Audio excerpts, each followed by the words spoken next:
দেশের অর্ধেক তো নারী, তাই দেশের দায়িত্ব অর্ধেকটা নারীরও।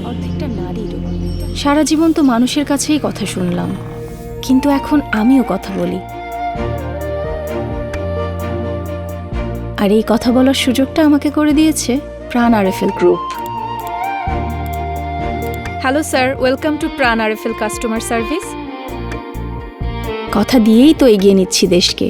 এলাকায় বসেই অর্ডার নেই, হিসেব করি, সংযোগ করি 16টি দেশের দোকানদার, পরিবেশক ও ব্যবসায়ীর সঙ্গে।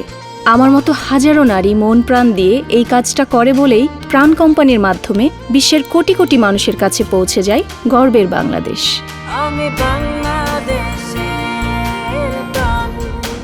যখন ভাবি আমার মতো পিছিয়ে থাকা নারীর কথার জোরে দেশের রপ্তানি আয় বাড়ে, তখন বুকে আরও জোর পাই। মনে হয় আমিই যেন দেশের অসংখ্য নারীর কণ্ঠস্বর। তাই তো গর্ব নিয়ে বলি, আমি বাংলাদেশের প্রাণ।